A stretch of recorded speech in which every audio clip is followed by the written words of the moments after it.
Carlos Salomón, analista político muy prestigioso y para fortuna nuestra colaborador de este espacio. Bienvenido con tu comentario, como siempre, de esta tarde con, bueno, una gama de temas, supongo, quiero suponer. A ver, mi querido Carlos, gracias. Bien, Ricardo, gusto saludarte a ti y al auditorio. Yo quisiera empezar compartiendo contigo en el auditorio algo. En 1848 salió un libro que se llama El Manifiesto del Partido Comunista, hecho por Carlos Marx.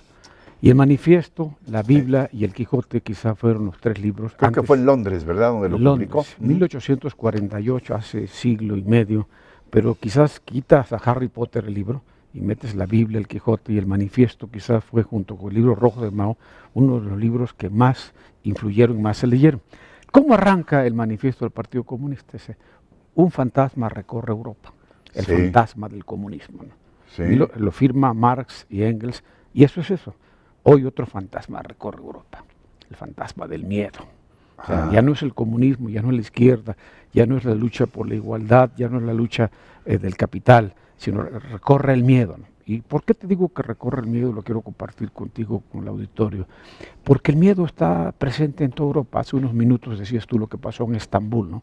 Un acto terrorista que si estás en el aeropuerto te sacude. Si no estando, se te enchina la piel nada más de pensar terrible, el terror que puede ser víctima de un acto terrorista. Pero en Inglaterra, el viernes pasado, hubo un referéndum. Y ese referéndum...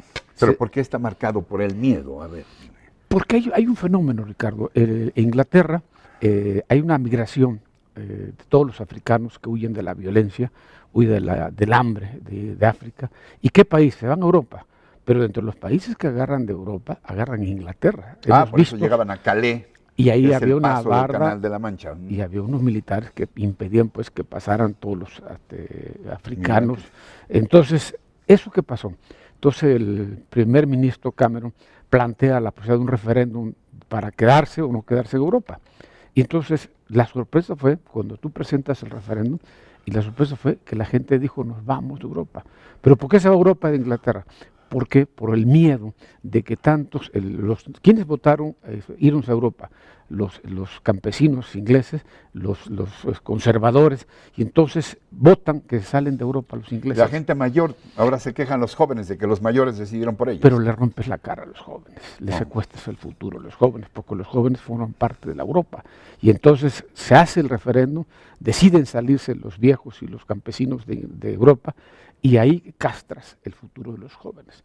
Porque el miedo hizo que la gente mayor votara en Inglaterra, saliera a votar para efecto de no ya los jóvenes no se podrán mover igualmente, ir a estudiar, a trabajar al resto de Europa. Y no es un problema económico, fue el miedo a la migración, porque cada día el éxodo de migrantes, las barcazas que se hunden en el Mediterráneo son enormes. Pero ese miedo tocó Inglaterra. Pero el domingo hubo elecciones en España. Y ese miedo empezó a contaminar el resto de Europa, el fantasma del miedo. ¿Qué pasó en España el domingo? Pues que el Partido Popular gana 8 o 10 diputados Cuando más. parecía que emergían fuerzas del tipo de Podemos que ya se iban a quedar, a apoderar del gobierno.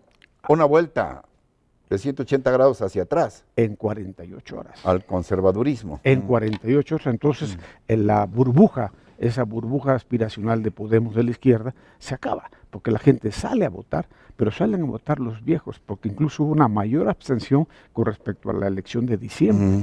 Salen a votar los viejos, a decir, oiga, queremos la derecha, ¿por qué? Porque la derecha representa, Ricardo, el establishment representa conservar lo que tenemos.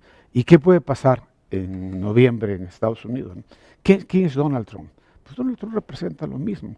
El miedo. ¿El miedo? La sociedad norteamericana tiene un pavor. Pues ya dijo que estaba feliz por la salida de Gran Bretaña de Europa. Dijo, están ahora logrando su independencia. Es el tiempo de los Estados Unidos. Hagamos la nuestra. ¿Pero qué ha pasado? O sea, rompimiento con México, con Canadá, el TLC, a la basura. Yo quisiera tener, el sueño de todos sería que todos tuviéramos que comer, el empleo, la igualdad, pero ese sueño de la izquierda se ha comunicado mal. Si tienes a un gobierno como Chávez, como Maduro, como Daniel Ortega en Nicaragua, ¿qué ha hecho la izquierda? Ha roto la burbuja de la esperanza y por eso el miedo de la derecha se ha posesionado y por eso triunfa Inglaterra, triunfa el Partido Popular en España y por eso es el riesgo de que pueda ganar Donald Trump en noviembre en Estados Unidos. Entonces tenemos que ver qué es lo que está pasando, quitar el miedo, porque el miedo te intimida, el miedo te quita el futuro, te secuestra, y si queremos rescatar la esperanza, tenemos que saber comunicar qué se hace bien y cómo se hace bien para reconstruir esto, y esto pasa en México. El comunicar bien las cosas es importante para rescatar la esperanza en los jóvenes y sobre todo separar el miedo, que el miedo te intimida y te va, sobre todo te va castrando. Es muy peligroso que vivas con el miedo. El miedo no te lleva más que a las cosas que vimos en Inglaterra o a un Donald Trump. Ay, mi querido Carlos, ojalá te estén escuchando, ya sabes en dónde, en todos los lugares donde se toman decisiones importantes en este país. Gracias, Carlos Salomón. Gracias.